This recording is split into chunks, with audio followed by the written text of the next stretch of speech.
Today is Thursday, July 15th, 2021. Coming up on Roland Martin Unfiltered, black women protest on Capitol Hill for voting rights, and a number of them get arrested, including Ohio Congresswoman Joyce Beatty, chair of the Congressional Black Caucus. We'll hear from her, hear from Court Masters Berry, also Latasha Brown from Black Voters Matter. Roland Martin Unfiltered is live streaming the entire event, and we have the exclusive for you. National Urban League, they have released their annual State of Black America report. We'll be joined by President Mark Morial to break it down. $15 billion in child tax credit payments were sent out today to the families of nearly 16 million children. Should the government do more to end child poverty? Folks, Congresswoman Ayanna Pressley of Massachusetts is going to be joining us to talk about the Tenant Empowerment Act. Also, we'll update you with the latest out of Texas, where Democratic legislators left the state to protect your right to vote. They still have not returned home. It's also day 3 of the trial of California sexual predator Ed Buck. We'll give you the most recent developments. Plus, we'll show you what happened at another event today as well. Folks, a lot of news to cover. Time to bring the funk on Roland Martin Unfiltered. Let's go. He's got it. Whatever the biz, he's on it. Whatever it is, he's got the scoop, the fact, the find. And when it breaks, he's right on time. And it's rolling. Best believe he's knowing. Putting it down from sports to news to politics. With entertainment just for kicks, he's rolling. It's on roll, y'all. It's Roland Martin, Rolling with Roland now. He's funk, he's fresh, he's real, the best, you know he's Roland Martin now.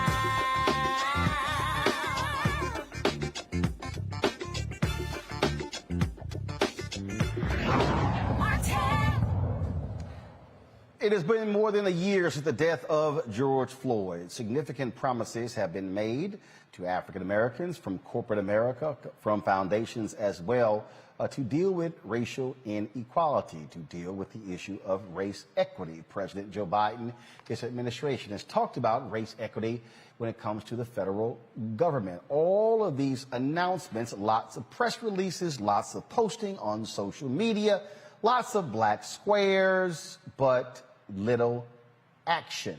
Not much has changed for Black America. That is the assessment of also the National Urban League in their 2021 State of Black America report. This year's report has proposals to address the 3 pandemics that are drastically affecting the black community: racial inequity in healthcare, in economics, and public safety. Joining us right now is Mark Morial, President and CEO of the National Urban League. Mark, let's deal with these pandemics one by one. First of all, when we talk about racial inequity in healthcare, COVID showed us very clearly the level of inequity that exists in this country.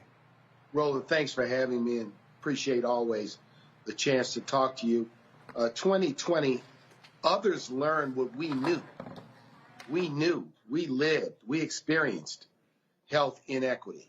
It was splashed across the front pages of television and newspaper and the internet that black people were dying more, infected more, less likely to get to the doctor or the hospital as fast.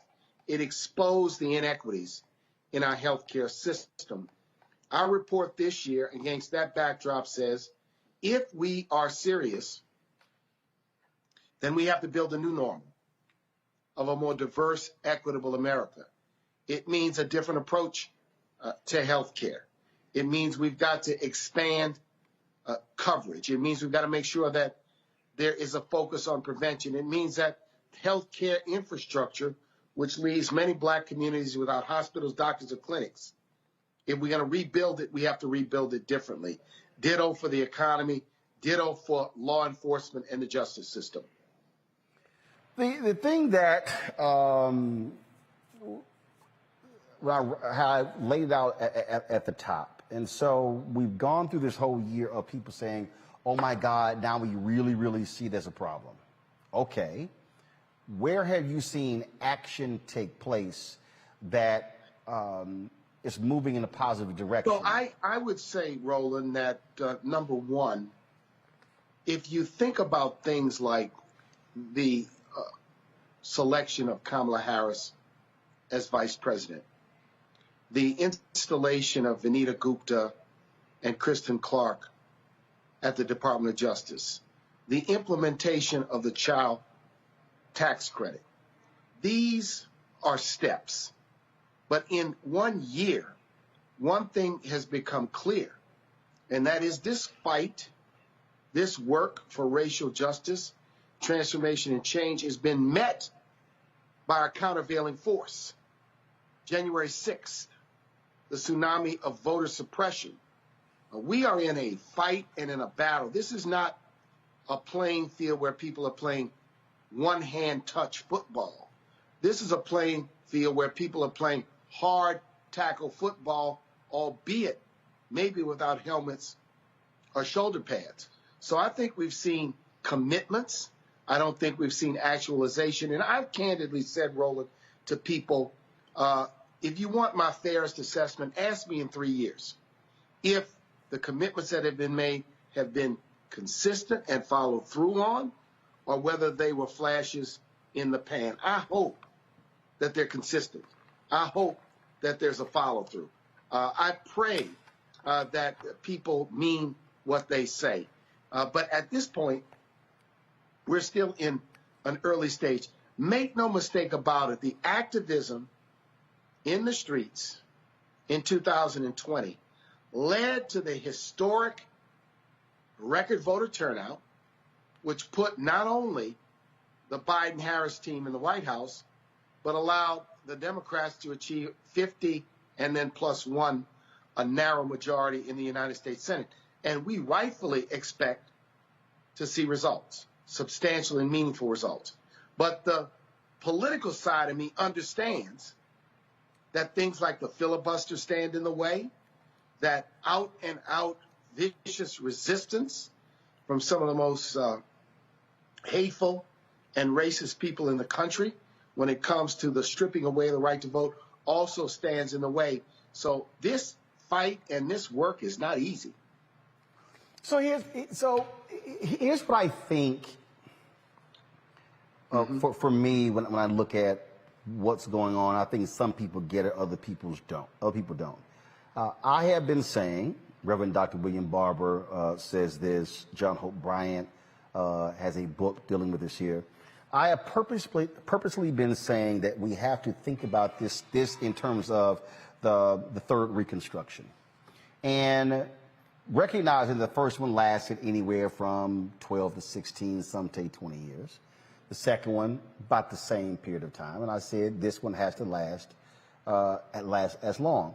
And I think a lot of folks, Mark, they're going about this wrong. And I'm going to mention, for example, only because we got the press release and I want to talk to them about it. So Urban League is working with Pepsi on an initiative to stand up black restaurants, $10 million over 5 years.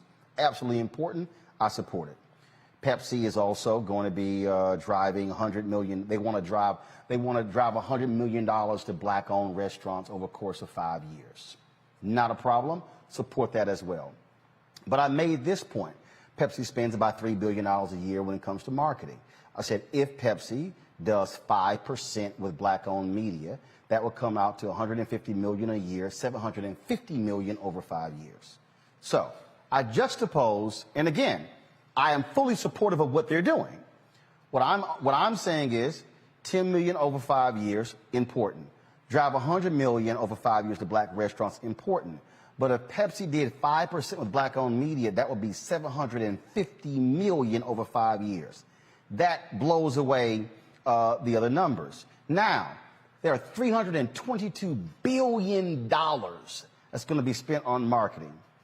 If we say, yo, y'all must be doing minimum 5% with black-owned media. Now, that's black-owned media.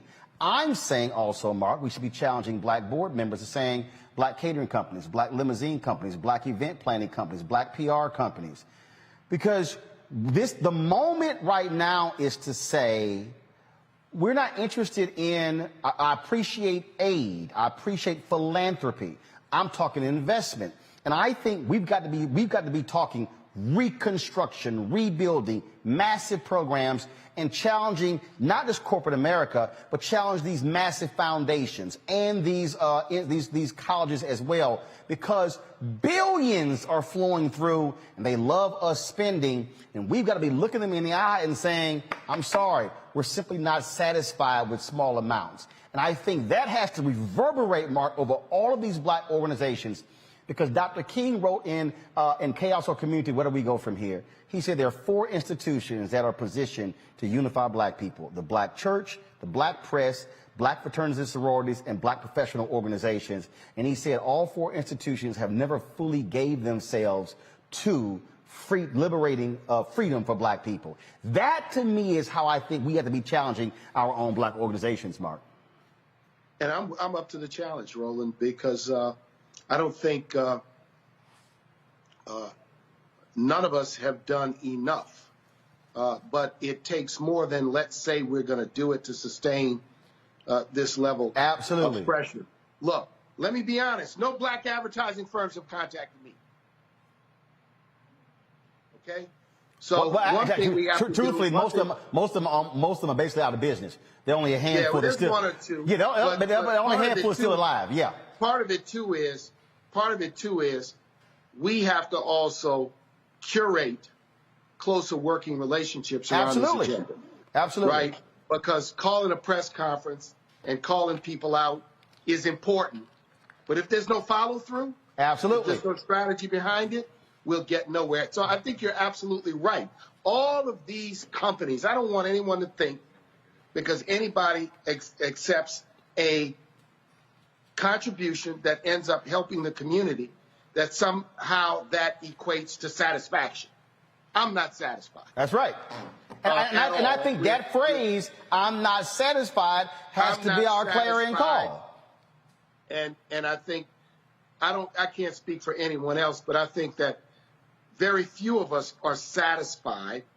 And I fight every day like you do to fall into a trap of being frustrated that leads to ineffectiveness, right? And so I do believe you're absolutely right. And I think that black-owned media should consolidate, set the agenda, and open a conversation with historic civil rights organizations about how we can surgically go after and increase the advertising dollars that we have. And see, Mark, I'm only, obviously because black-owned media, I'm using that as an example, but what I'm constantly doing on this show... It's a visible example, and it's an opportunity to do something at scale. But right? what we're doing is, we created a segment called Where's Our Money? And what is happening is I'm trying to get our people to say, we should be asking this in every sector. And again, our black engineering firms, architecture firms, design firms, we moved into a new studio. First thing I did was black lighting companies, black drape companies, black set companies, forcing that whole thing, and looking these companies and the federal government in the eye, Mark, and saying, no. We ain't saying diverse. We ain't saying multicultural. We ain't saying minority. We saying black. But also, let's understand that the American Rescue Plan that Biden passed has a specific program for black farmers. Now, I count that as a success. It is now being challenged in court. Yep. So it's going to be a fight to sustain it, but a specific program specifically enumerated to assist debt relief for black farmers. So what I don't want to leave the impression is that there are no steps in the direction you've described, but I will embrace the idea that they're not enough, right? And that we have to absolutely do more when it comes to the economic front. I have fought very hard with a number of companies to get them into agreements around diverse business participation. And in some instances, they've made progress in some areas, but not in other areas. So, we're together, Roland, on this issue, on the necessity to do more when it comes to the economic front. And I'm concerned right now, I had a conversation today with a member of the United States Senate about the infrastructure bill and about whether the infrastructure bill is going to benefit black communities and Yep. black business owners, and whether there's going to be a specific provision in it that's going to mandate and require black business participation. And look, we had the Secretary of Right now. Labor, we had the Secretary of Labor and Transportation Secretary, Walsh and Buttigieg. I said, are y'all going to challenge the labor unions to make sure that our black craftsmen are in the trade? I said, I'm looking at contracts, I'm looking at labor unions, I'm looking at all of it. And the last time that happened, when Obama was president, Gene Sperling was on my show, and you should have seen the look in his eye like, I don't know what the hell he's talking about. And I told him, I said, Gene, y'all want us to fight for it to create a $1 trillion infrastructure plan that the trade union is going to freeze us out. I said, Doc, y'all got to call them in. So let me also offer focus, because what Dr. King taught us, the march had an objective. It was to change the law, to place public policy on the books. In this instance right now, while this infrastructure bill is being debated, we need specific provisions in the infrastructure bill that do what we're talking about. Not just the goodwill of either elected or appointed politicians, but a specific provision like the late, great Parren Mitchell, who inserted the 10% set-aside law into the surface transportation bill way back in 1978 and started, if you will, the modern approach to minority business participation. So I think we're together, but we ought to elevate the conversation and the need for provision, the need for law, the need for policy in this legislation, not just the goodwill of the president, the vice president, Right. the secretary of transportation, secretary of labor. They could be gone before all this money is deployed. This money in a transportation bill will end up in the hands of states, ports, airport authorities, regional planning associations. If they're not required to include us, they'll leave us out. And that's why when I look at this report and I look at what y'all lay out, these three pandemics, the thing that I have been saying to black people are two things. One, stop playing ourselves small by asking for small amounts. That's one. The second thing I said is we got to be willing, Mark, to make the ask and be willing to challenge folks, because, and I'll tell you, I've had meetings with advertisers, and this was my position. I got 0 last week. I got 0 right now. Hell, ain't no sense in me sitting here trying to play go along and get along. I'm probably going to get 0 again. And so by aggressively challenging people, and here's the other piece, to your point, when they go, well, do you have the numbers? Yep, we got the numbers. See, so we got capacity, we got the numbers, we can deliver. I just think that what has to happen, more of our professional organizations beyond the National Urban League. I'm talking about our black groups that are in these industries. They have got to be willing to say, we're standing with you. I'm a VP digital for the National Association of Black Journalists. We're going to hold it down on the journalism front. But we got to have National Black MBA being far more aggressive. We've got to have National Society of Black Engineers, the black folks in advertising. We have all these professional organizations, and we're alphas. And we check the same thing. We just can't. The alphas are meeting right now at our convention in Indianapolis. The AKAs just announced their new honorary members. I'm saying we've got to use our collective black power. Mm-hmm. And look, let me say this to you also, Roland, because I think this is an important point. We have to re-elevate the economic civil rights agenda. Yes. We're rightfully focused on voting. We're rightfully focused on policing. But the economic agenda, housing, jobs, business participation, has to be re-elevated in this discussion that we're having and on our agenda. So I think, look, we agree And I think your sense of urgency, and I'll say this: the advertising issue is something I'd like to talk to you more about, because I think that it is a prime, if you will, opportunity, because we are consumers to the tune of $1.5 trillion a year.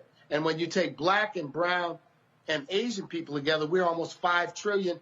We are as large as, we'd be the 4th or 5th largest economy in the world if you took us all together. So I think we agree, and this is what the report says. We got to build a different kind of economy.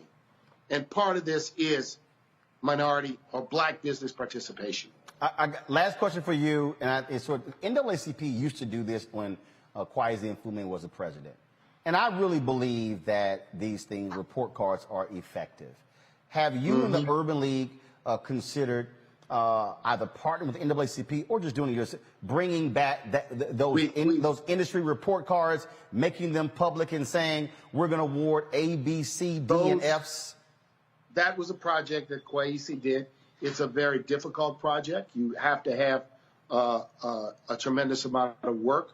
I've never really considered doing it, not that we shouldn't, but I do think you're right. It would be something that would be good. You know, the Human Rights Campaign puts out a report card on corporate America insofar as their policies and treatment with the LGBTQ community is concerned. And so I think you're right. I missed the report. I know that in the 1990s, the report was something I looked forward to, and it shaped a number of discussions that we had in those days. Yeah, I just think that it would dovetail perfectly with the State of Black America report, because what it would do is, because the other piece here, Mark, is that I'm clear. People think I don't pick on anybody, I pick on everybody. And my deal is always about, I think about, y'all do an annual report. For me, it's always what changed, what transpired, how did we move the needle? Did we move it a lot? Did we move it some? Or did we digress? And I think, as a journalist, I understand that darkness hates light. And I think that if we're talking about on the economic piece, or even the same thing on the other areas, these 3 pandemics, if all of a sudden Urban League goes, we've got report cards for the top 30 industries.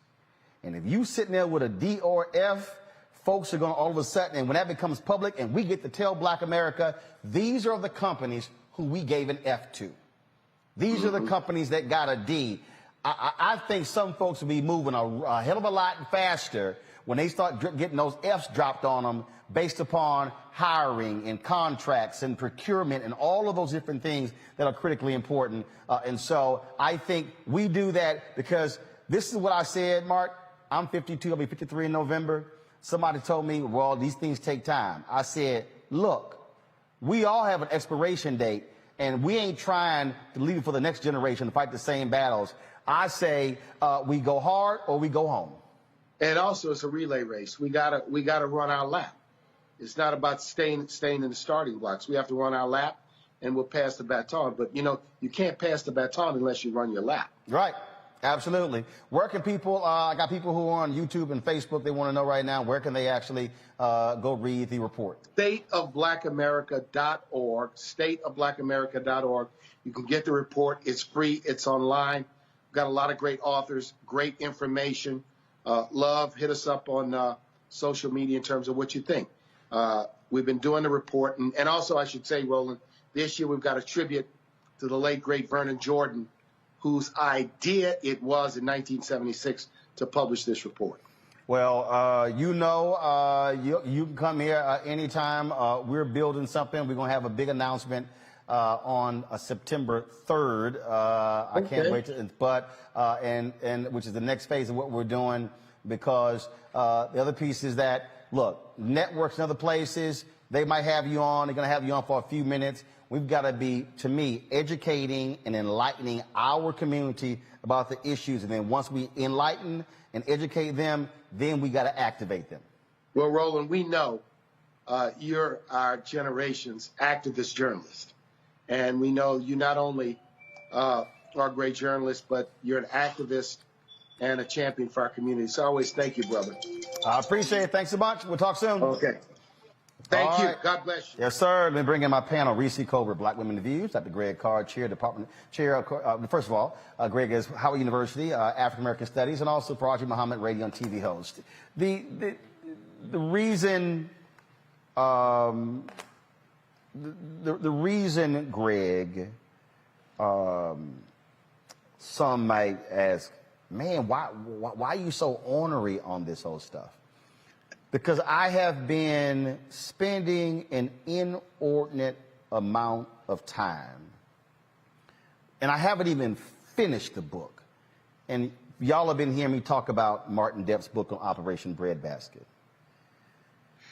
What jumps out in that book, Greg, was that Depp says the greatest failure of Breadbasket was the follow-up. He said we were successful with the announcements. We were successful with the campaigns. We were successful with the boycotts. But where we failed was on the monitoring. And the monitoring is how you achieve the result. What I want to see 1 year is for the National Urban League to come back and say gains in Black America over the last year because of the activism, because our Black organizations stepped up and maximized their power and did not just look insular. They then thought more about the collective and how we actually can build.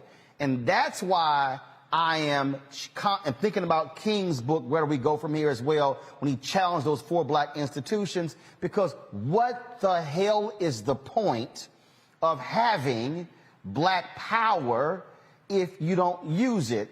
And for the people who say, man, I'm too tough, King wrote in that book to the Negro press, he said, maintain your militancy and don't fall for the conservative. So for y'all who think I'm too tough on some folk, understand I'm just following what King wrote in 1967. That's what you're doing, Roland. I mean, and we're family. If being Black means something other than a label that was put on our ancestors as we were getting off those boats, then it has to mean something. That means we hold ourselves to a standard, anything we hold to anyone else. And I think, of course, Mark Morial would agree. I mean, and I read through the report. I'm not quite finished, but I read, the executive summary and then went down through most of the essays. And I think in comparison to earlier State of Black America reports, and I actually contributed to the 2012 State of Black America report in education, I think this was the most, to borrow that phrase from Dr. King, militant language that I've seen in the State of America, Black America approach. But understand, I have to put that in context. This is the Urban League. The Urban League was always the business-oriented arm. So even when King was battling it out and SNCC was involved, Whitney Young and Roy Wilkins were always a little timid. And Whitney Young's approach was very conciliatory. Now, when Whitney Young, of course, tragically drowned off the coast of Nigeria, and then ultimately Vernon Jordan takes over, Vernon Jordan, only stayed at the Urban League for a brief period of time and then moved into the corporate orbits. And that's important to note because the strategy has always been an attempt to transform America from within and from the corporate side. Now, fast forward to where we are today. When you read the State of Black America report, and, I'm lingering now, I'm thinking particularly about Margaret Sims' piece on the wealth gap.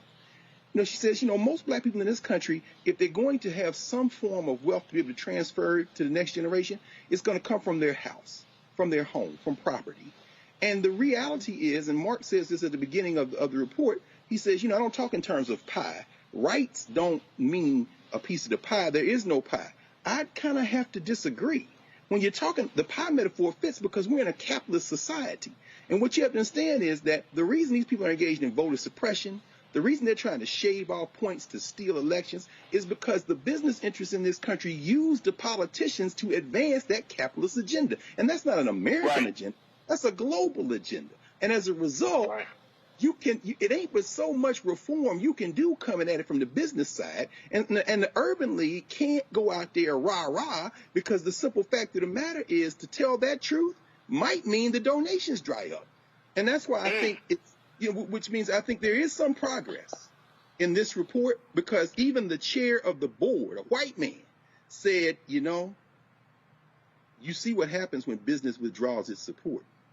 He gave the example of businesses, intervening in Georgia to say they don't support this voter rights legislation. I thought about the All-Star game the other night, which was played in Colorado and not Atlanta. If those guys are saying that, that's because last summer scared the hell out of them. And what you were doing today is basically encouraging our brother and the Urban League and everybody else, damn it, mash the damn pedal to the floor. It's time to break the back of this thing. But Martin King was not part of that. He was a preacher. And the thing that really began to tank Operation Breadbasket, sadly, one of the other factors, is they put a bullet in the brother's head. He came out against Vietnam. He began to attack the politics, the military-industrial complex, and the economy. You can't cross those things in America. That's when you start messing with their money, they let you know where their agenda is. Well, Coretta Scott King, Reese, said that. She said they killed my Martin when he started talking about the money.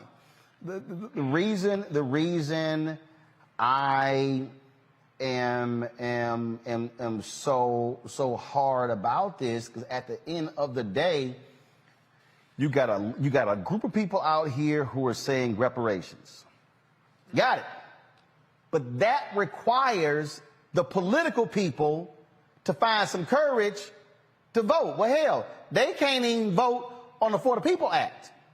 What I'm saying is, I'm going after the billions upon billions upon billions that are sitting there right now, where we ain't got to convince 218 people in the House. We can use our buying power to say, y'all better start spending some more money with black people. And this is where, again, to me, the challenge, look, I sent a tweet to Darren Walker, the brother who is the CEO of the Ford Foundation. I've never met him, but I saw that he sits on 4 corporate boards. And I said, hey, I would love to talk to you about Pepsi, Square, Ralph Lauren, and it was another one. And then the head of communications for Pepsi sent me an email a couple of days ago saying, hey, I saw this post, can we talk? I said, sure. I've hit him for 2 days now saying, when you going to call? I'm ready to talk. Here's my whole deal. And I'm not picking just on Pepsi. I'm going after everybody. I read the list of all the people who took out ads during the BET Awards and asked, how much are you spending on black-owned media? Because BET is black-targeted. I want to know, what's your black spin with other black businesses? See, we got to be challenged, these black board members, to say, are you sitting on the board just to collect stock options and compensation, or are you there presenting a black agenda? This is how we change that pandemic in the Urban League report on the economic piece, Reese. Absolutely, and I saw those posts that you made, Roland, and what I thought was interesting too is some of the responses, even from black people, were almost like, shh, don't do that, don't be too loud.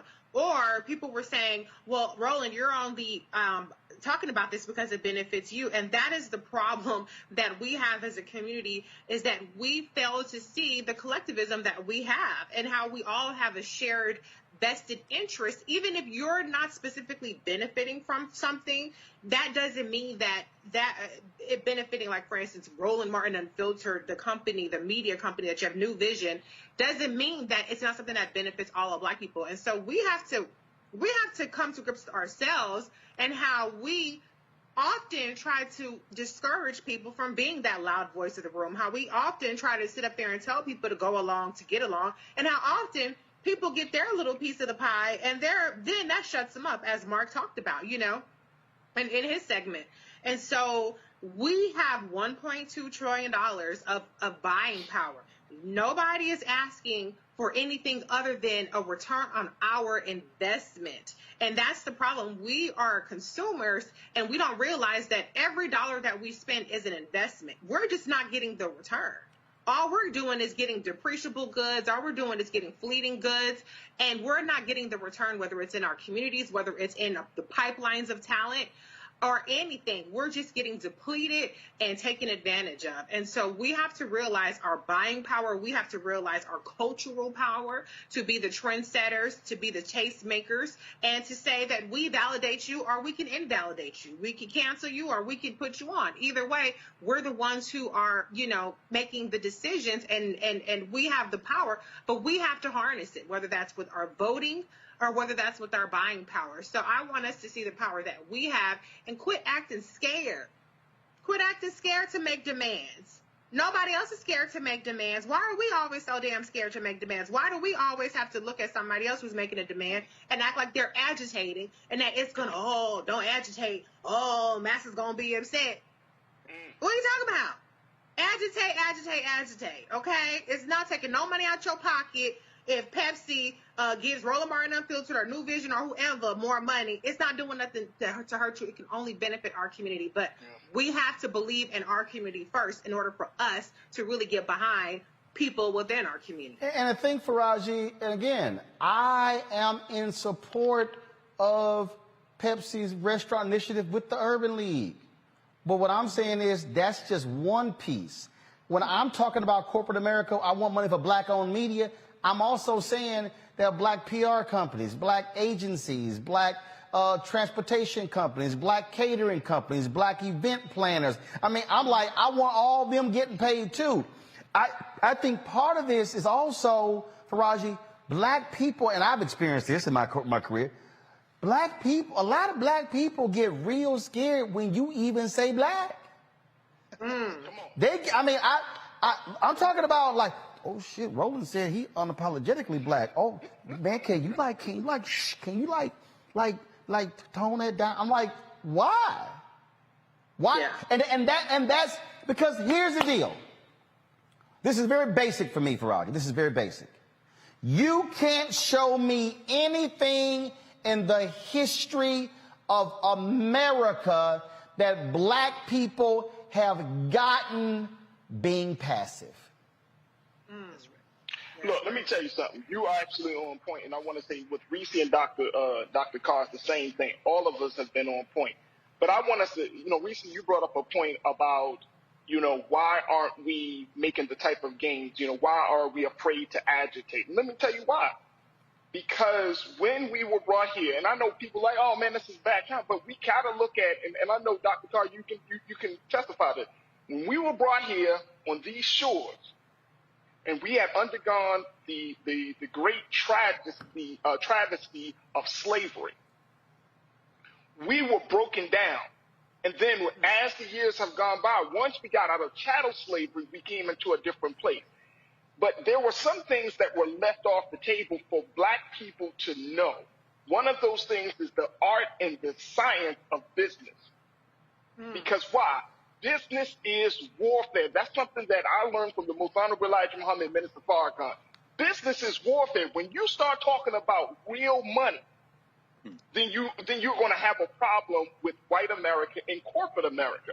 Along with that, look at the beginnings of one of our oldest civil rights organizations, the NAACP. Look at the basis and the philosophy of the NAACP was non-economic liberalism. You can talk about voting. You can talk about civil rights, but you can't talk about economics. You can't talk. And this was something, look in the history of Joe Springard and others who helped to establish the NAACP. So when we're looking at these things, we have to understand that we have already been told and the parameters have already been set. But then on another note, let's look at even with the State of Black America report. I appreciate and I respect and I thank Mr. President Mark Morial and the National Urban League for putting out this report. But one of the big things that crossed my mind as I was reading through the report too, Dr. Carr, is this. What is the state of America?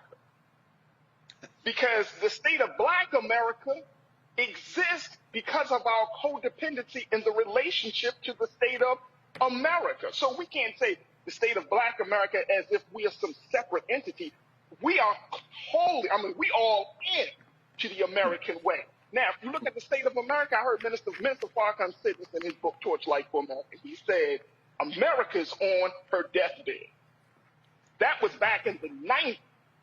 Yeah. But why do you say that now? Because look at everything from healthcare is declining, the education system has failed us, the political system is more divisive now than it's ever been.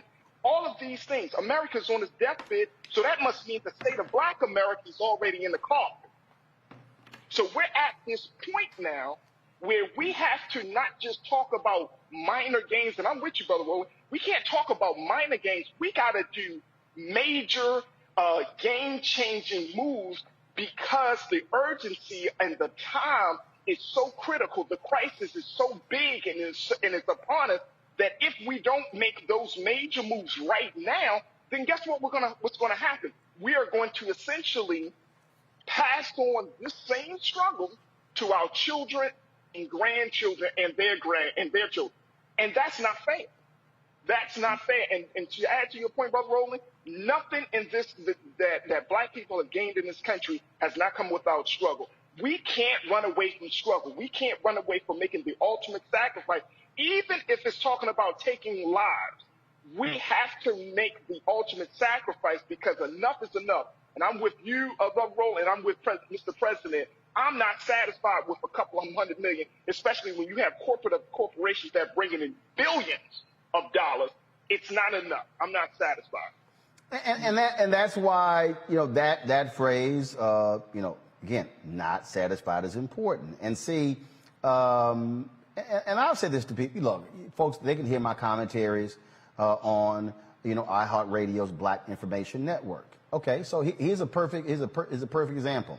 When they launched, okay, this was a new product.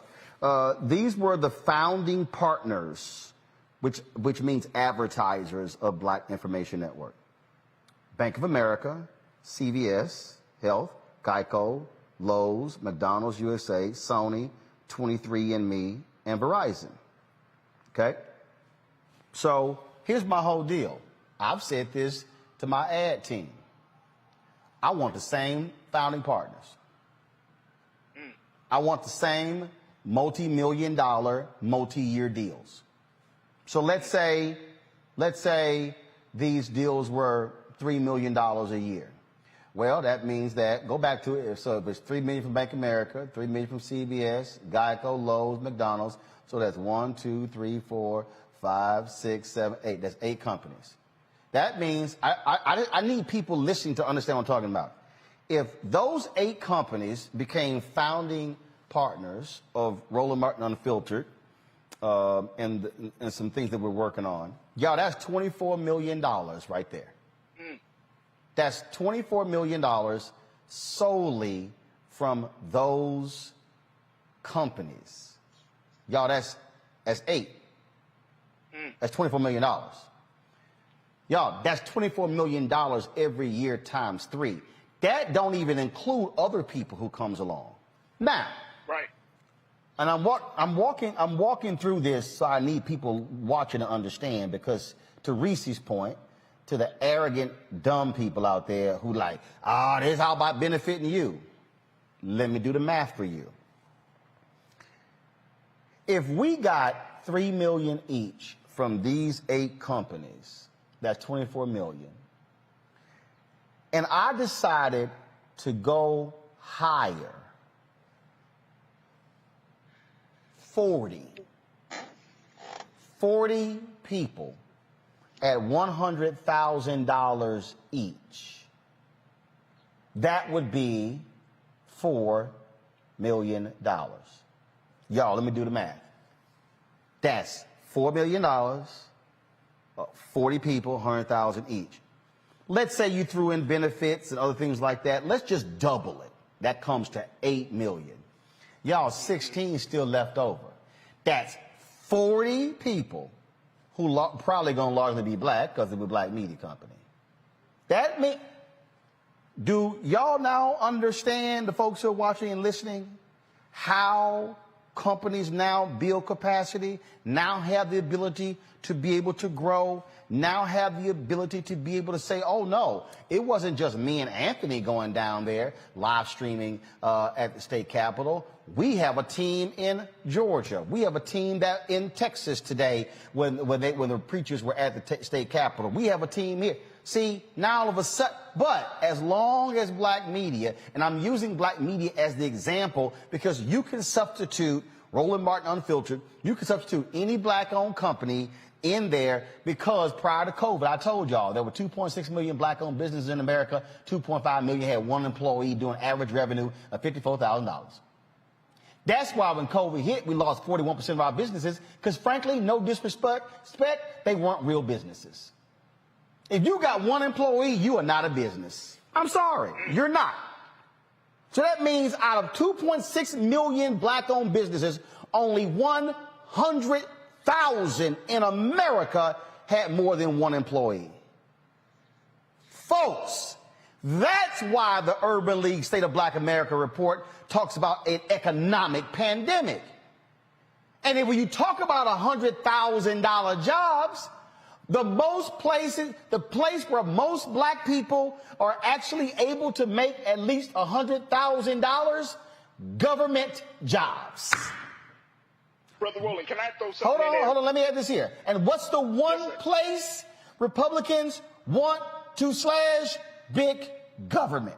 So when they take over and they slash on the federal level and slash on the state level and slash on the county level and slash on the city level and slash on the school board level, disproportionately, they are slashing black jobs where they're likely making $100,000 because we've been locked out of corporate America. This is why we can't go hat in hand saying, please, please, please, we have to go in. And when they say, and I've been there, here's 100,000. No.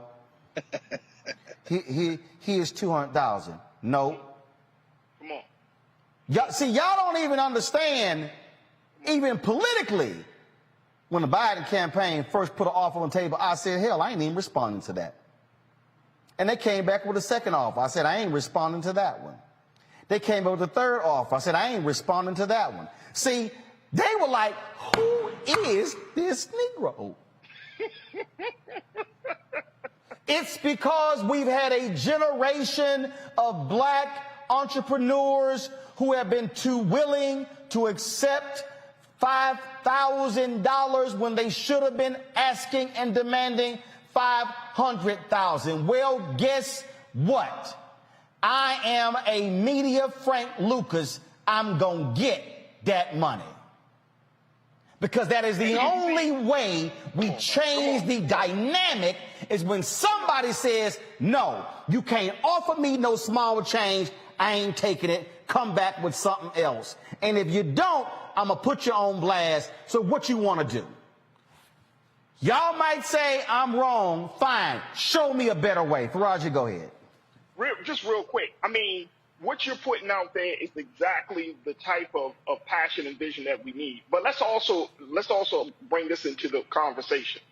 The fact is, if we are that 1.12 or 1.3 trillion dollar quote unquote buying power, what's stopping us from taking just a fraction of that spending and putting it aside in a space or in a black bank and creating a fund specifically for black efforts, black initiatives, black projects? Or hell, when I did the State of Black America report at the Howard Theater several years ago, the whole thing was about gentrification, and I said to Mark, hell, damn it, let's create a national black fund. Let's go buy up the land in black communities.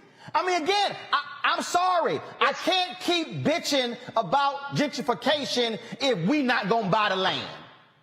Come on. Well, that's and land carries everything. Greg, go ahead. We all know that.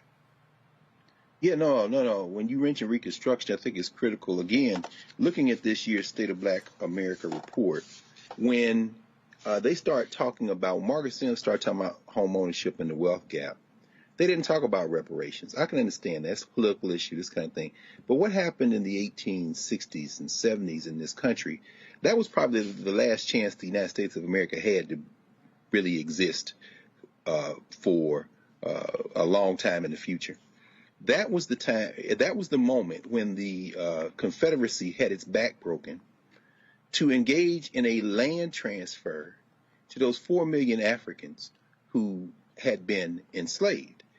There was a promise of that in South Carolina, a gesture toward it in Mississippi. That's where we get the notion of 40 acres and a mule. But the betrayal of that promise by the federal government really led to where we are today. This is not going to be, we're not going to make collective progress as a people. And if Raji's absolutely right, we are now inextricably bound up in this dying economy. And it isn't just dying in the United States. It's dying because, capitalism has a concept called the limits of expansion.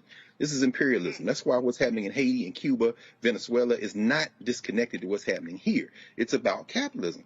And when there was no land transfer, what you did was basically lock the masses of black people in a permanent underclass in this country.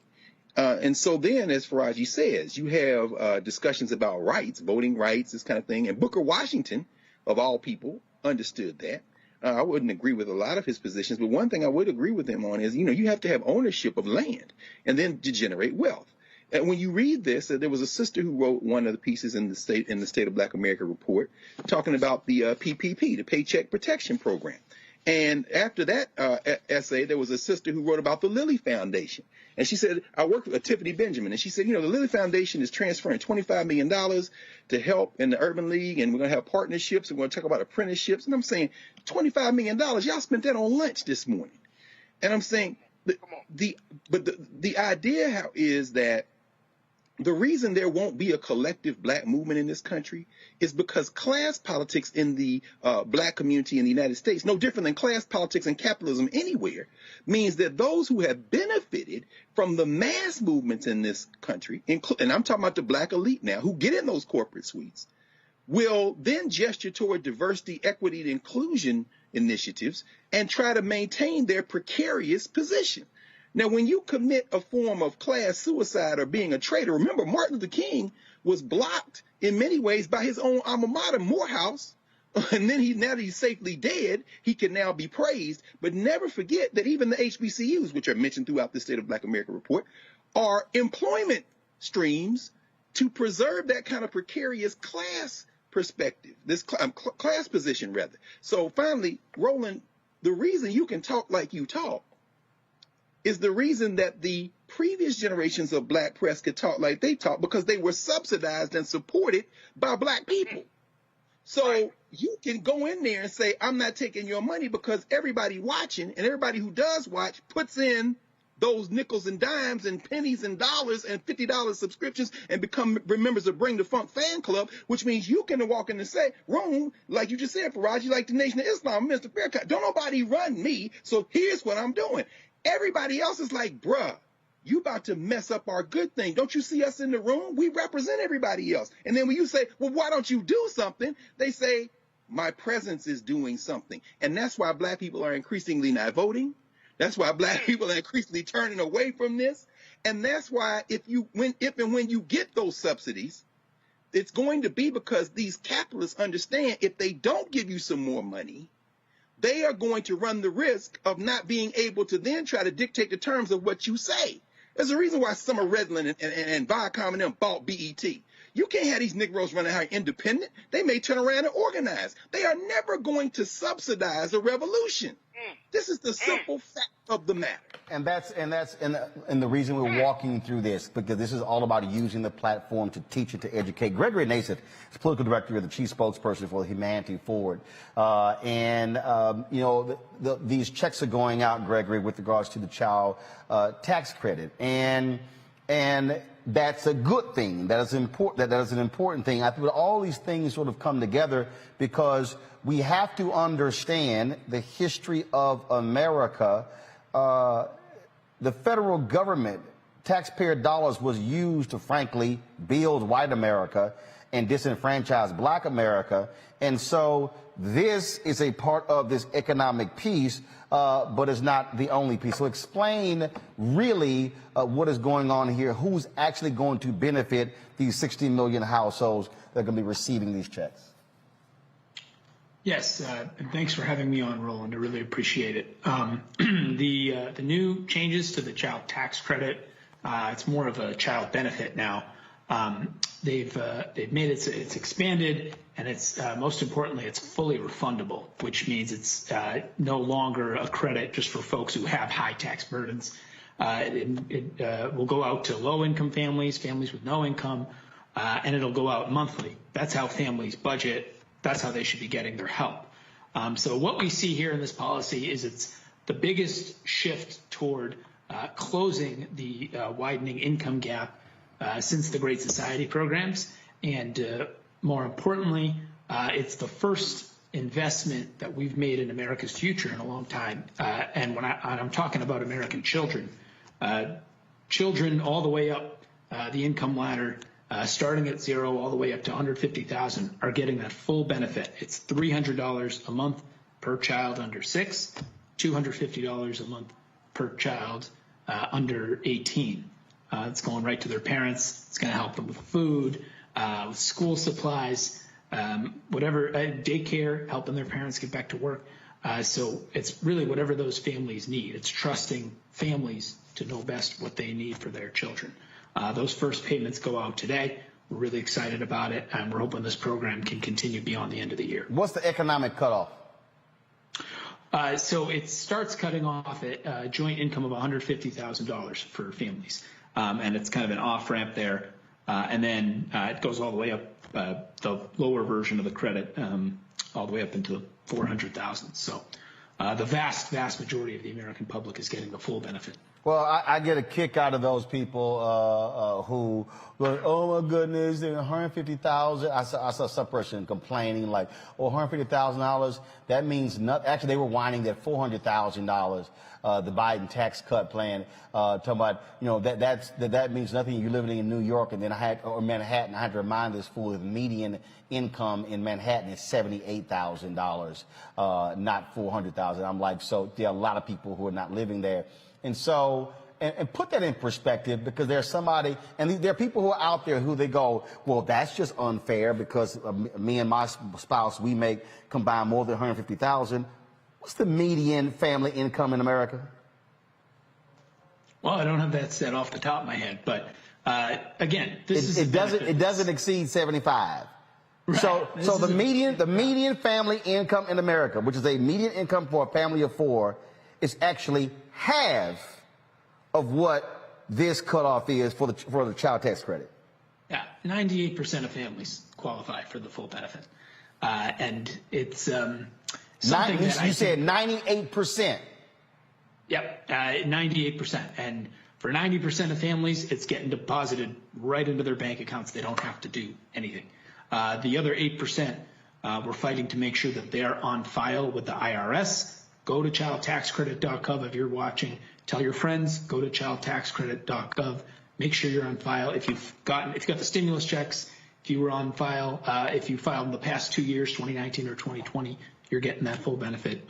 But check with your friends, make sure they're on file as well.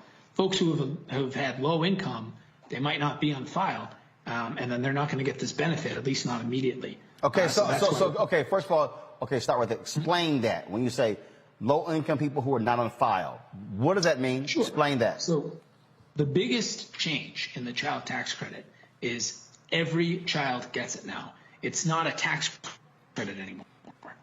It's a benefit. If you're American children, you get this benefit unless you're in the stratosphere of wealth.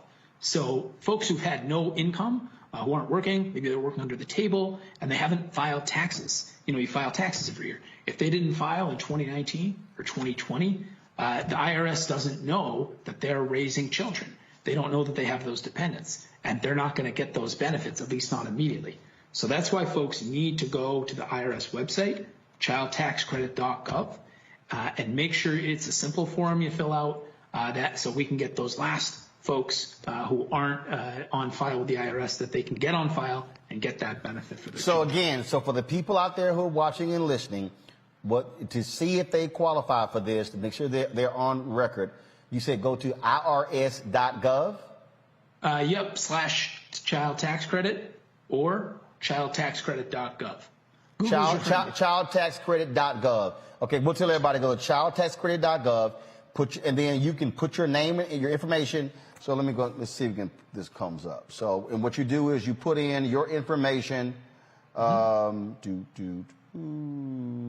me 1 second. I imagine you filed taxes, Roland, so I don't know if it'll work for you. But it's a simple form. Oh, first of all, I can tell you I ain't qualified. I can tell you that. All right, so here's the website, y'all, childtaxcredit.gov, and it actually takes you to the, okay, so here you go right here. So this is the website. It actually is the White House page it goes to. And then if you scroll down, it tells you, and so you can see right here, non-filer sign up. Non-filer sign up. So if you click non-filer sign up, it has all of the information. So you see download step-by-step guide, IRS non-filer sign up tool.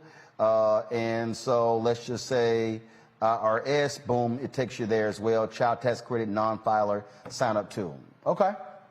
Mm-hmm. Okay. They have it in Spanish. I understand they're adding 7 more languages pretty soon. So. All right then. Well, we certainly appreciate it. Thank you so very much for joining us and give us that information. Thanks for having me on, Roland. I appreciate it. All right, folks. We got to go to a break. We come back. We're going to talk with Congresswoman Ayanna Pressley. Also, we're going to show you what took place today when the chair of the Congressional Black Caucus, Joyce Beatty, was arrested along with several other black women for protesting in the Senate Hart Office building, demanding action for the People Act. All of that next to Roland Martin Unfiltered. Also, by the way, if you were one of the people who got scammed by those fraudulent Cash App accounts, send me an email to roland@rolandmartinunfiltered.com so I can forward those to the Cash App people. And like we did the last couple of days, everybody who gives during the show, if you give to us via Cash App, PayPal, Venmo, or Zelle, I'm going to give you a personal shout out. Not just those who give you $50, everybody, doesn't matter the amount. So support us, please, at Cash App, $RM Unfiltered. PayPal is R Martin Unfiltered. Venmo is RM Unfiltered. We have the graphic, please. And then, of course, Zelle is roland@rolandsmartin.com, roland@rolandmartinunfiltered.com. Those are the 4 ways that you contribute. Trust me, your dollars make it possible for us to do what we do. And as Greg Carr said, be independent as hell. I ain't got no billionaires, millionaires cutting checks. Oprah ain't sent me nothing. Entertainers ain't sent me nothing. It's all good. We do what we do. And we're going to keep doing it. And we ain't got to ask anybody's permission to do it. I'll be right back. I believe that people our age have lost the ability to focus the discipline on the art of organizing. The challenges, there's so many of them and they're complex, and we need to be moving to address them. But I'm able to say, watch out, Tiffany, I know this road. That is so freaking dope.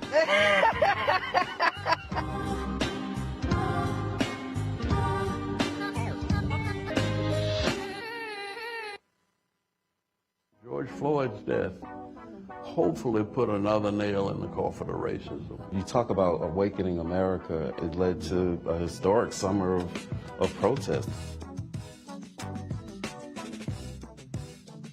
I hope our younger generation don't ever forget that nonviolence is soul force. Priceless.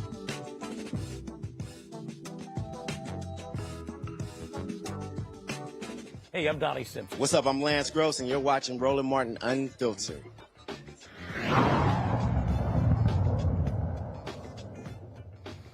All right, folks. Glad to have you back on the show. Massachusetts Congresswoman Ayanna Pressley, one of the newer members of Congress. She has been very vocal about a variety of issues. Whether we're talking about voting, whether we're talking about economics, you name it, she's been doing it. And so we're always glad to have her on the show. She's also talking about a new issue that is important, a new bill that she's actually pushing out. Congresswoman Pressley, how you doing? How you doing, Roland? It's wonderful to be with you. It's always great to have you on the show. We're always, of course, glad to have you here. So let's talk about this tenant bill. Explain to people exactly what the Tenant Empowerment Act would do. What is it? Sure. Well, it's a matter of housing justice. You know, everyone, Roland, deserves to have more than just shelter, but to have a home and to have a safe and stable home. But as you well know, too many people are living in substandard, unsafe housing. We have neighbors who lack access to sufficient water, to clean water, to reliable heat, roofs that are leaking, Black folks and brown folks disproportionately exposed to health hazards like mold, allergens, lead, rodent infestation. I've even been in some HUD units with raw sewage backup. This is an outrage. It is an indignity, and it's demoralizing to be living someplace that's falling down all around you. So I serve on the Financial Services Committee, and under the leadership and with the partnership of Chairwoman Waters, she and I, along with Representative Tlaib, we've introduced this Tenant Empowerment Act to do just that, to empower tenants, to give tenants more tools to hold HUD and housing providers accountable for poor housing conditions. And so, and for the folks who don't realize, they think, oh, that government housing. No. So, for instance, Donald Trump's dad, how did he become a billionaire? Government housing. So that's right. these are private developers who are not taking care of their business. That's right. And this is a matter of the public health. We know that safe housing determines life trajectory and health outcomes. It's also about social and economic mobility. And simply because people can't afford more doesn't mean that they don't deserve better. And, I grew up in an organizing household. May my mother rest in peace and power. She was a tenants' rights organizer under the Urban League of Chicago. And I know that many tenants have feared a retribution or experienced threat of or being evicted for organizing. So our Tenant Empowerment Act, it expands tenants' rights to organize, to demand the dignity that comes with safe and sanitary housing. And then this is important just in terms of how it works. If a property violates basic housing standards, Roland, tenants can trigger HUD inspections. And then they can hold their rent in escrow, and they can deduct from their rent the cost of repairs that they make themselves. And then tenants would also have more power to negotiate or to fight negligent landlords in court. So this is a matter of housing justice. That's why we've introduced this Tenant Empowerment Act. But, housing is a human right. So throughout the pandemic, I've been fighting to cancel rented mortgages. I recently led a letter with my colleagues lobbying the Biden administration to extend the eviction moratorium, which they have until the end of July, but we're pushing for it to go beyond that. And then, of course, one of the reasons I ran for Congress was to fight for an expanded definition of infrastructure to include housing. So when it comes to housing justice, it's a matter of both and. We have to be fighting at every level. Well, all of that is critically important, and we certainly appreciate you. What do you want our folks who are watching and listening to do? Well, I speak to your member and encourage them to be a co-sponsor of the Tenant Empowerment Act, because what we need to do is get legislation like this reported out of committee and to the floor for a vote. But in the meantime, just know that I'll continue to fight for canceling rent and mortgage, for an extended eviction moratorium, and for massive investments in housing, because housing is infrastructure and we need to invest in it like it is. All right, Congresswoman Ayanna Pressley, we appreciate it. Thanks a lot. All right, thank you. Reese, the point that she makes there, I think, is a real critical one. And again, this is one of the things I talk about, connect the dots, how people really have no understanding about housing in this country, this assumption that, oh, that's government housing, meaning the government built it, they control it, they run it. No, there are people who are making a lot of money who are handling public housing developments. Absolutely. I mean, real estate is the way that wealth is built for a lot of people in this country, particularly for white people and investors and investor vultures. I mean, Jared Kushner is a slumlord in Baltimore, which is a predominantly black area. And so this is really important. I think it's also important to note that we have a Secretary Marsha Fudge who is light years different from Secretary Ben Carson, and who is absolutely who understands that housing is infrastructure, understands housing justice and things of that nature.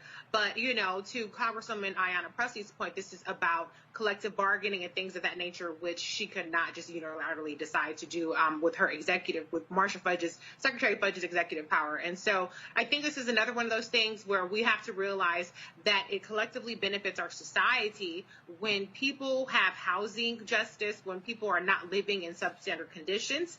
Even if you're not a person who's in government housing or HUD housing, maybe you're a property owner. This helps your home values. Maybe you just have families. You don't want your families living in substandard conditions. You don't want kids living in houses with lead pipes and, going to school, with substandard conditions. And so this is one of those things that it's a no-brainer.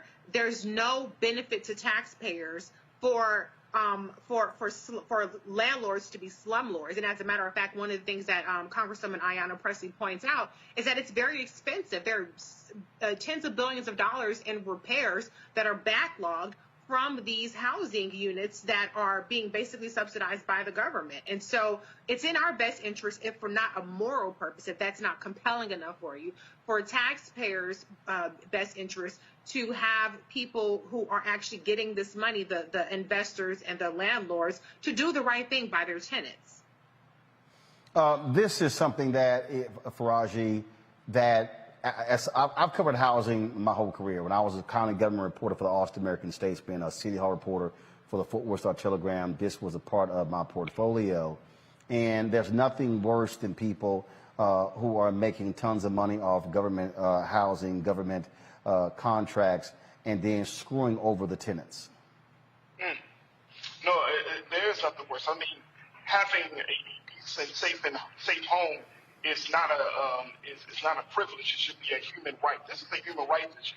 And one of the big questions that I would have for Madam Representative Pressley is the fact of how do we make sure that even though there needs to be an Empowerment Act for tenants, how do we make sure that this piece of legislation doesn't encourage generational public housing and generational rentership to the point where people are becoming so comfortable with their situation, or they feel like they don't have any other options, that they never get to purchase a home. They never get to own some property for themselves. And so, in Baltimore, we talked about, we got Jared Kushner here in Baltimore City, but there are so many landlords that have used housing and have weaponized, this human right. They have weaponized it, and with outlandish costs, with putting tenants in these outlandish deals where if you sign up here, you have to pay so much money, 2 and 3 times the rent. I've had many conversations on my show about this. It's breaking the backs of low-income communities, and it's unfortunate that Dr. Carr, you talked about this a lot. This is the outgrowth of capitalism. This is what capitalism looks like when you're dealing with human rights and money at the same time. Greg, what this does is it really exposes the shameless, despicable conditions that we see in housing, and so many people are treated as throwaway. Look, you're on government housing. You should simply be satisfied. Not realizing, I remember when I was covering dispersed housing, there were a number of homes that individuals were using Section 8 vouchers, which they were paying for homes that were going to so another homeowner actually owned it, and so people should be living in safe conditions.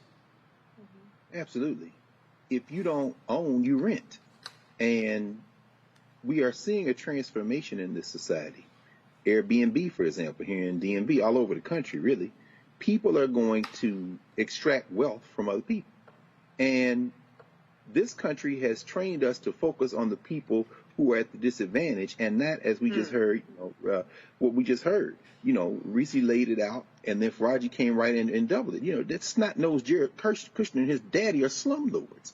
Fred Trump was a slumlord. So you don't look at the people living in those. You look at these these tin-horn, gold-toileted thieves who are extracting public wealth because the Section 8 subsidies come from us. We pay taxes and the wealth gets transferred to these thieves. So when you see Ayanna Pressley, you know, and it's a beautiful thing. Let's understand, electoral politics is not the solution, but it is a tool.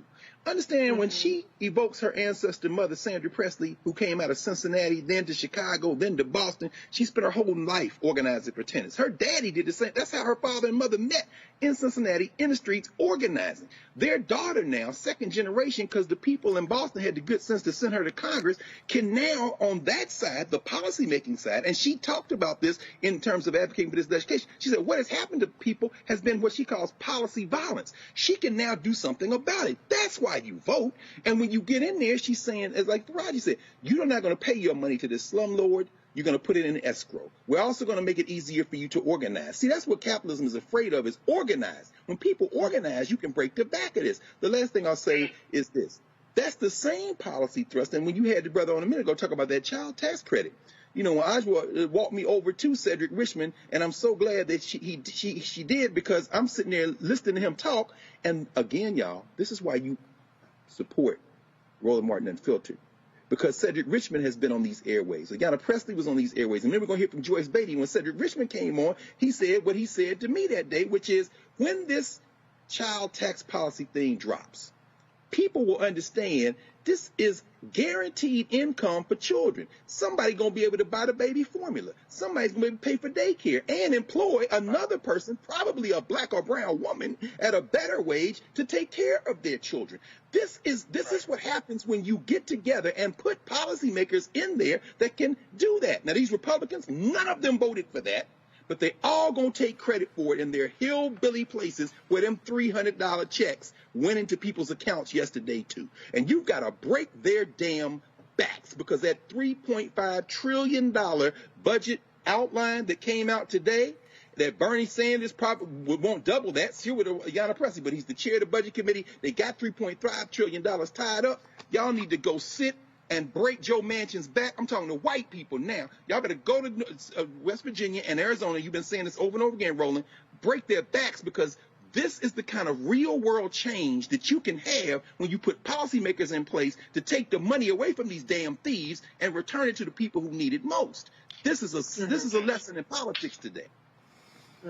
Folks, today on Capitol Hill, a group of black women and their allies went to the Senate Hart building to protest and draw attention to Congress not passing the For the People Act. This is video here. Pull the audio up, please. This is video here of them chanting in the space there. Now, what happened was we were pushed back. A distance away. A lot of Capitol Hill police officers who were there, who kept extending the line, telling us that we would be arrested. We were inside of the circle. You see them putting the twist bands on Congresswoman Joyce Beatty there of Ohio. She is chairwoman of the Congressional Black Caucus. We also have, of course, Melanie Campbell with Black Women's Roundtable. Tamika Mallory with Until Freedom, also Linda Sarsour with Until Freedom. The Methodist Church is right across from the U.S. Supreme Court. That's where they held a number of speeches there before they walked over to the Hart Building. If you go to Roland Martin Unfiltered, you see Barbara Arnwine for Transformative Justice Coalition right there. If you go to Roland Martin Unfiltered, go to our YouTube channel, youtube.com/Roland S. Martin, you will actually see the whole event. You also saw Cleola, who was there. You see right there, Cora Masters Berry. Now you see them walking Melanie Campbell, walking her out. They don't allow protest in the Hart Building. There were a number of staffers who were looking over the railing at what took place. You had now they only allowed 30 people to accompany Congresswoman Joyce Beatty as we walked into the Hart Building there. And these sisters said they're going to be there every single week to make the issue. This is Congresswoman Joyce Beatty before the protest inside of the Hart building, talking to our cameras at Roland Martin Unfiltered. You gonna be here? Today we're sending a strong message. We have black leaders from across the country. Black leaders who marched with John Lewis. Yes. Black leaders who have taught us the meaning and the value of Black Lives Matter in their way. Yes. When you put us together, you get black women leaders and allies, brothers joining us. This is not about one generation, it's about all generations. Right. Yes. And today we are represented by all generations. Right. And that's why today is important. Look at where we stand. Yes. We stand in the United States Senate. Places that we couldn't work, we couldn't even clean at one time. But today, black women say we are not waiting. That's right. Black women says that we're demanding our right to vote. And it starts today. Yes. That's right. That's right. That's right. Where your colleagues are behind you, they want to get the shot, and it's from national news media, so they'll make sure to get the shot of the members. So if you guys step back, they can make their shot of the members of the walking down. Of former D.C. Mayor Marion Barry. She talked to us as we left the Hart building as well. All the bills, 13, 14, 15th Amendment, 1964, 65. And we're back here again? Are you kidding me? I'm madder than I've ever been. Death or vote. You're going to have to vote. And I'm telling to everybody, if the black people are stopped from voting, everybody loses. It's not a black battle. It's a democracy battle. All the Democrats need to be out here. All the people of color and all the people of righteousness need to be out here. It's not a black battle. It's a moral battle. It's a moral law. They're trying to take everything from us. If we don't vote, we die. If we don't vote, Jim Crow. If we don't vote, separate bathrooms. If we don't vote, slavery. They're saying, why get arrested? What's the whole point? It's fruitless. What do you tell them? No, it's not fruitless. Anytime that black folks have stood up, right, whenever we work together, when we stand for what is right, it makes a difference. We have to recognize, we have to resist. When people are coming at our community, when people are trying to deny us our right, when people are trying to deny us our humanity, it is up to us to take a stand. That we literally have to do something. You can't let people attack your community and there's no response. So we are here. We will be here every single week. That we've got to be here because we're not going to go back. That our people have fought too long. There are folks who have died. That where I'm from in Selma, Alabama, on the Edmund Pettus Bridge, where our people literally gave their lives, right, and were beat, and we have blood still on the bridge because we stood for the right to vote. This place literally does not have the right to undermine our democracy. This place does not have the right to undermine our humanity. We're standing here not because we believe in a system. We believe in us, and we believe in our own agency.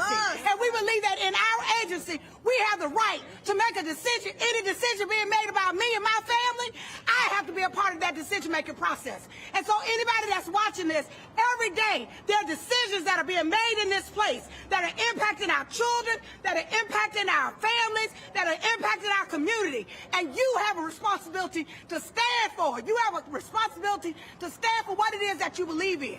So no, this isn't a matter of what is right or what should you do or does it matter or not.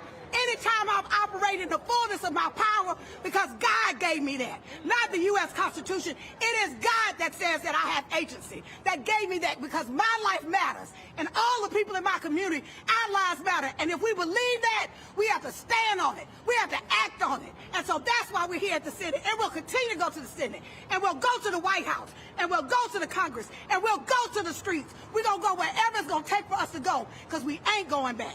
Yeah, and there's no excuse for anybody. So all those pillow watchers that think they have rights, all those couch warmers that think they doing something, all those people that want to wax philosophical about whether or not black women ought to be here, right now. We have a word for them.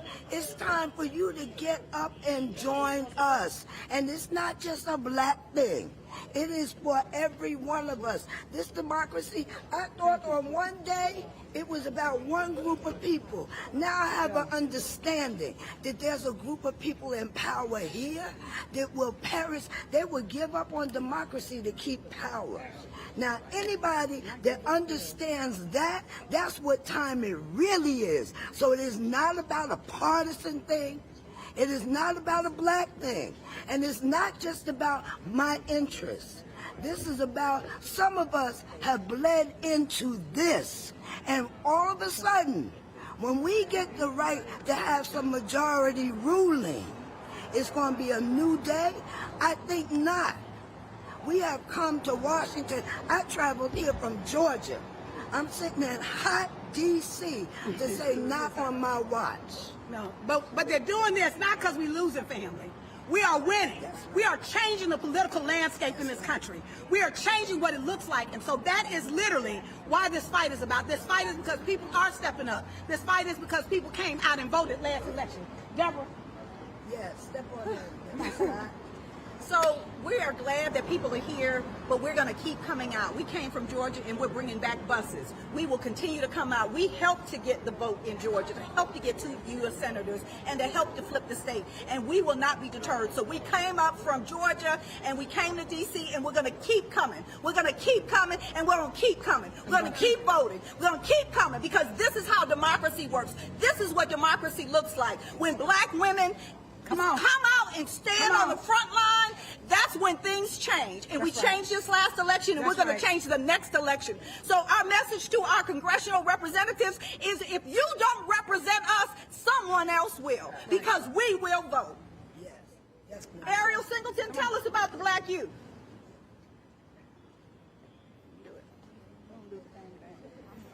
Black youth get out at numbers. We've proven that we come out in record numbers.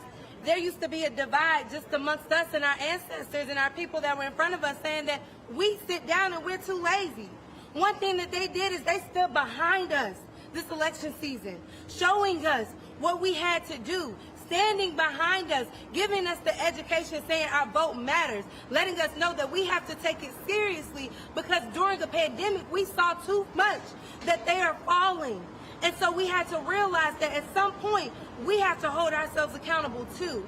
And the thing is when we hold ourselves accountable, when you say that the children are the future and the youth are the future, and the youth come out and show you that they care about their future, and you decide to strip them away because it worked too well for you, that you want to keep them quiet and shut them up and shush them like they're babies, it's not fair. Today is not the day that we're going to accept this. We're not going to accept it tomorrow either. So if we have to keep coming back and keep coming back and keep coming back, like Ms. Scott said, we're going to have to do that. We have something on the table called For the People. For the people. I'm not just talking about one set of people or people behind these doors, people that have money in their pockets. I'm talking about the people. All people. So until all people included, LGBTQIA+, women, black men, black youth, kids, indigenous individuals, black and brown, students. Until that happens, we will not stop. And even when it happens, we won't stop because we're going to hold you accountable because you need to maintain that. So coming from Georgia, all of us that organize in Georgia stand on the shoulders of Dr. Lowry, of course Dr. King, but Reverend James Orange was the organizer that taught us how to do what we needed to do. And we have today his very own Jemida Orange to put it down and connect all of those dots from then till now. And Jemida, you gotta drop it for this moment. All I want everybody to understand, being the daughter of the late Reverend James Orange, who stood in a jail cell about to die for this right, is that we came this long way. He and my mother, Mrs. Cleophas Orange, they fought for this right. They thought we had it, and now we're fighting for it again. It is a tad bit overwhelming that I'm still fighting this fight that they thought they had won. But that's okay, because we are going to take it all the way, and that means we're coming to a street near you.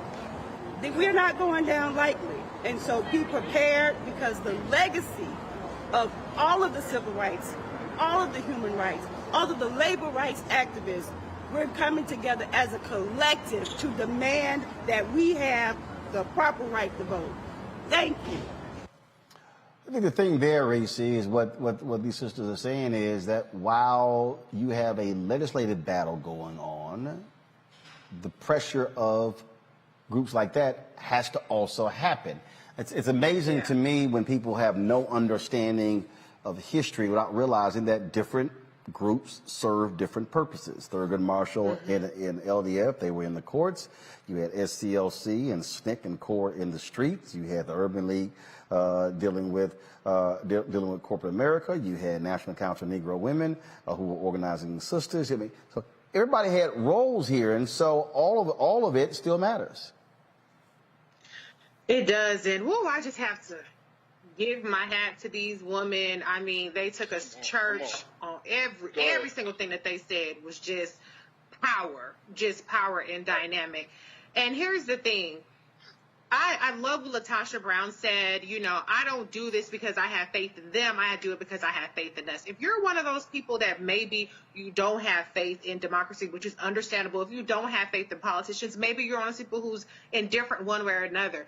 I don't know how you can look at the conviction and just the passion and authority of these women and say that what they're doing doesn't matter, say that your own vote doesn't matter. So if for no other reason, you don't have to have faith in Joe Biden or even Kamala Harris or any particular politician, but you have to have faith in us. We have to have a seat at the table. We have to be there to push on our priorities. And the bottom line is, if you look at what's happening with these protests, if you look at what's happening in Texas, which I think we're going to talk about, the laser-like precision, the conviction with which Republicans are using to try to suppress and revoke our right to vote is showing the importance of it existing in the first place. And so we cannot let that go in vain. We cannot let these women who are traveling across states to fight for our rights while I was at home chilling today with my daughter and my family. I wasn't out there getting arrested. So they're out there on the front lines for people like us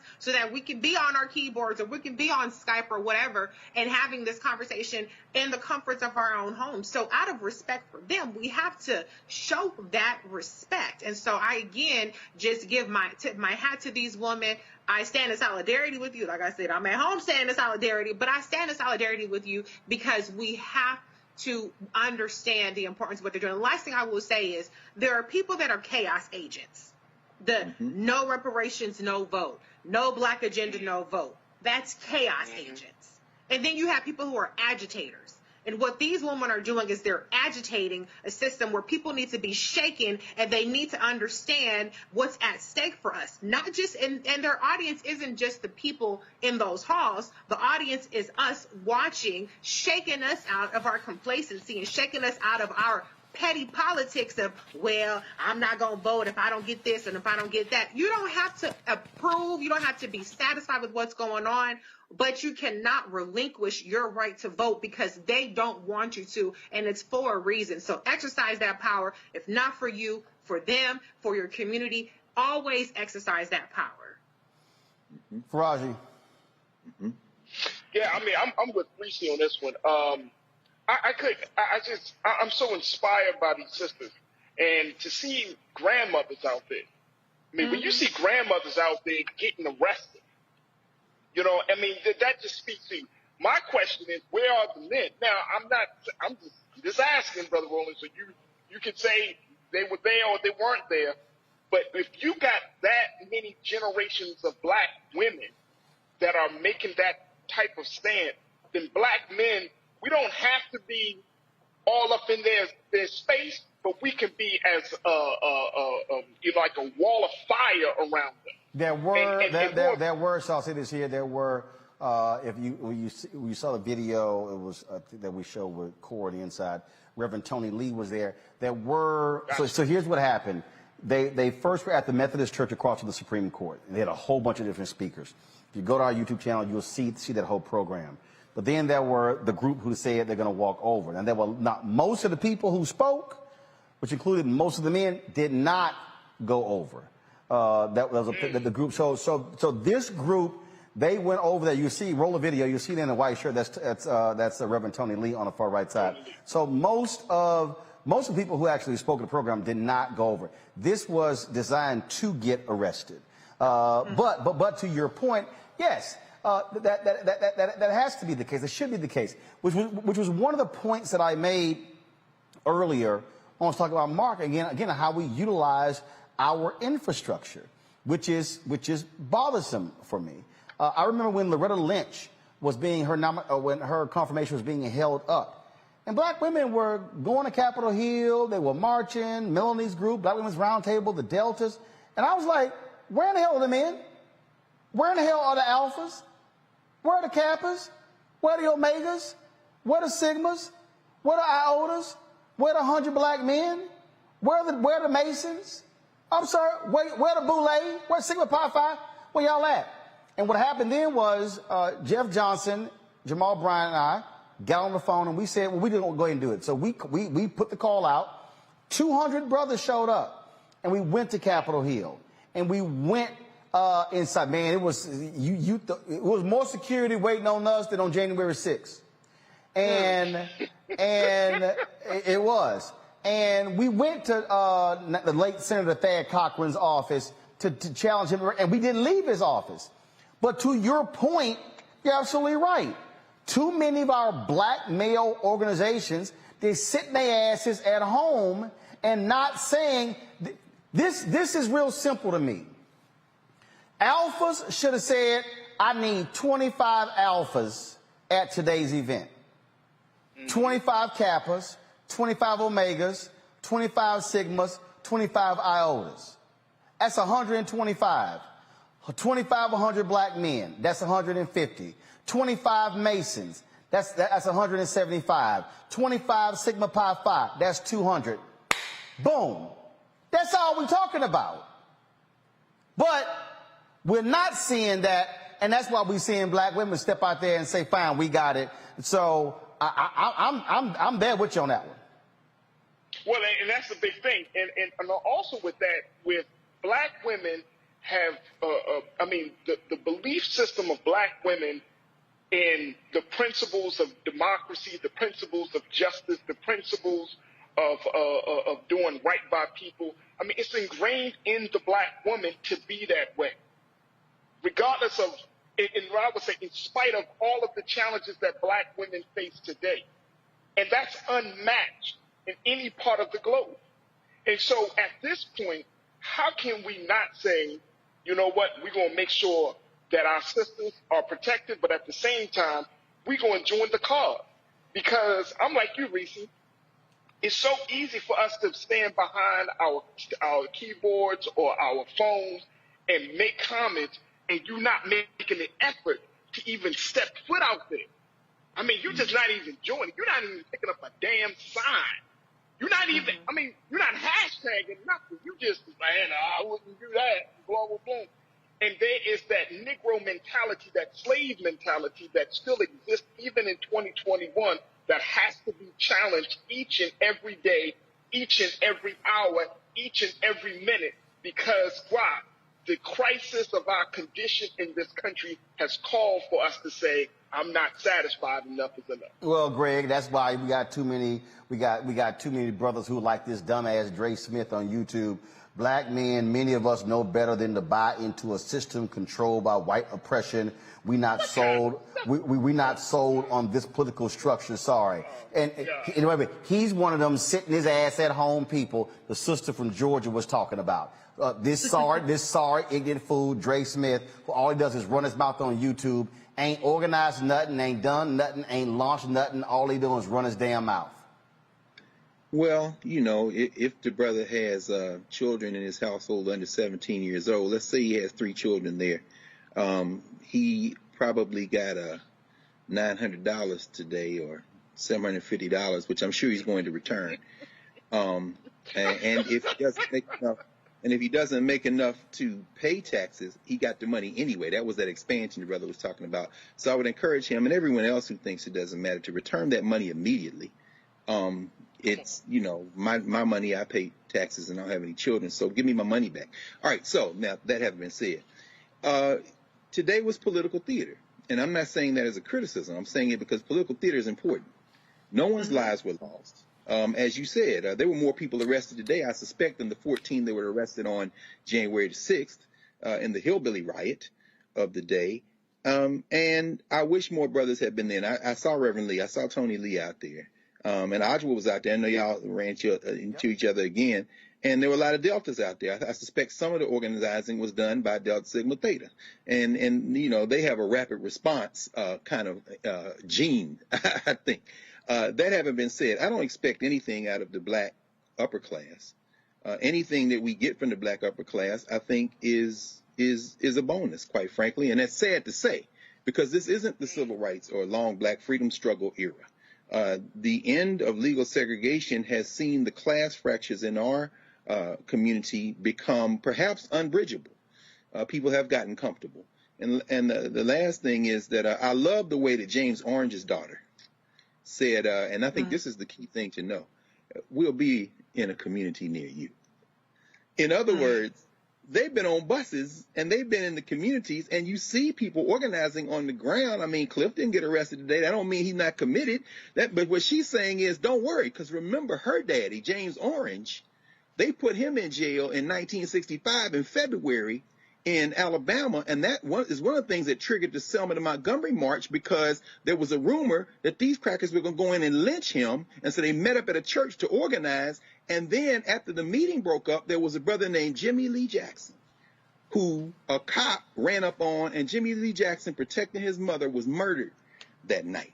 That is who that last sister who spoke was. That was her daddy ran with them cats. He was Dr. King's lieutenant. He was standing down there in the parking lot the day Dr. King was killed in Memphis. James Orange's daughter is, again, like Ayanna Pressley. This thing is generational. And if you don't want to get down, you still gonna cash that check you get because somebody fought a struggle. You gonna sit at your house and say it don't make a difference, but you still gonna reap the benefits. And if you Negroes don't want to do that, no problem. We'll be in a community near you, and we're going to keep fighting. And then, you know, maybe your children will honor you by reversing your apathy and taking the fight in the next lap. But it's cool. You go on and do what you're going to do. We're going to keep fighting. Yeah, I love the folks who run their mouth, but yeah, they damn sure going to cash that check. Reese, go ahead. I just want to say one more thing, too, because, you know, I think we all are inspired. Well, I would assume most of us are inspired. I don't know, Dr. Carr, you said it wasn't a criticism. But what I will say is,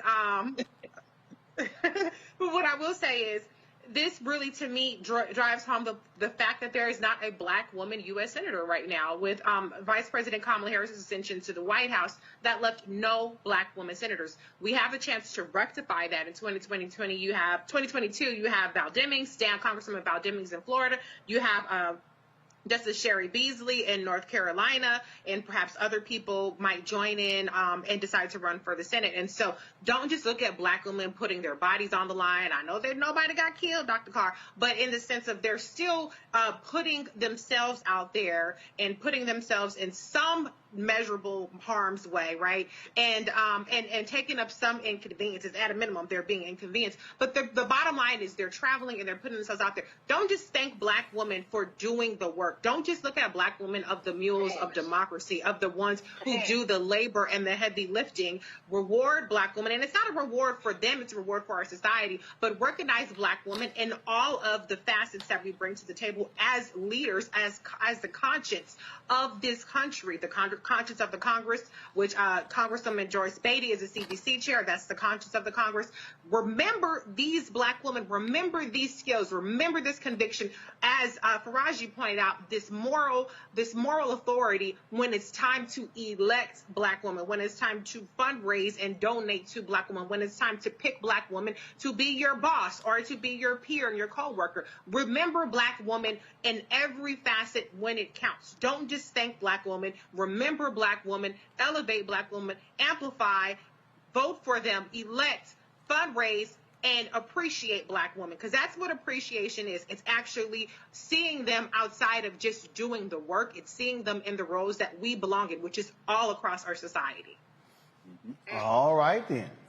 Folks, it is in day 3 of the Ed Buck trial. The white Democratic donor who's accused of administering a fatal dose of drugs to 2 black men in 2017 2018. So far, the jury has heard from Buck's next-door neighbor, the mother of a victim, his building apartment manager, and a senior forensic scientist. During the first day of testimony, the 3 victims described Buck as a predator who had a fetish for drugging black men and watching them suffer. One of Buck's neighbors claims the white Democratic donor said he was a social worker to provide why so many black men were coming to his apartment. Letitia Nixon, the mother of Jamel Moore, the first of the black men to die in Ed Buck's West Hollywood apartment, also took the stand. According to Jasmine Koenig, who's been covering this case from the beginning, she describes how the defense attempted to make Ms. Nixon out to be a homophobic mother who thought her son had AIDS. The defense contends the black men Buck solicited were there on their own will. By the way, there are 2 black attorneys, including Christopher Darden, that Ed Buck hired to represent him in this particular case. Also, folks, an update on Haiti. The wife of President Jovenel Moise speaks out for the first time since his assassination. Martine Moise posted these tweets.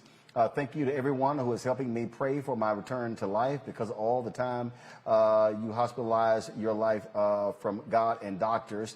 Martine Moise, I still don't believe that my husband has gone like this before my eyes without saying a last word to me. The pain will never pass. She also tweeted, thank you for the team of guardian angels who helped me through this terrible time. With your gentle touch, kindness, and care, I was able to hold on. Thank you, thank you, thank you. Of course, Moise is recovering from gunshot wounds in her arms and thigh. That as they continue to investigate who killed him. The Pentagon confirms some of the former Colombian servicemen arrested in connection with his assassination received U.S. military training. One also was a DEA informant. This newly released information has many critics questioning who was involved in the murder plot and what went into its planning. Colombian authorities also say 13 out of 15 Colombian suspects previously served in their military. They also say it is common for security personnel across Latin America to receive U.S. education and training as well. And so we're going to continue to watch what is happening there in Haiti. All right, folks, that is it for us. Thank you so much, Greg, Reese, and Faraji, have been on today's panel. Thanks a bunch. Great spirited conversation had by all. Folks, if y'all want to support the work that we do, we were there today. I can't speak for other black media. We were there live streaming the entire event, bringing to you. If you want to see the whole, all the various speeches as well as the protests, go to our YouTube channel, youtube.com/Roland S. Martin to check that out. Your dollars make it possible for us to be able to hire crews and be able to do those things. And so, again, every dollar you give goes to support what we do. Let me do some shout outs here because y'all were giving during the show. Let me shout out Darren Mason, Larnell Farmer, also Enrique Goodwin, Jacqueline Crowder, Daryl Jones, Nira Muhammad, Kerry Morant, Tamika Trotter, Melody Thomas, Jacqueline Thomas, Carl Daly. Also, let's see here. Let me keep going because this was earlier in the show. Let's see here. I'm scrolling down because they were all coming up. Carl Fordyce, I appreciate you as well. So thanks to all the folks who gave during today's show. Again, you make it possible for us to do what we do. You can support us via Cash App, $RM Unfiltered. We were successful in reaching Cash App, and we shut down those fraudulent accounts, and those names have been blocked, so no one else can open them again. So the only way you can contribute to us is $RM Unfiltered. That's where you give. Also, PayPal is R Martin Unfiltered. Zelle is Roland at RolandSMartin.com or Roland at RolandMartinUnfiltered.com. And then, of course, we also have a Venmo, which is RM Unfiltered. Folks, thank you so very much. We're going to see you guys tomorrow right here on Roland Martin Unfiltered. Thanks a bunch. Y'all take care.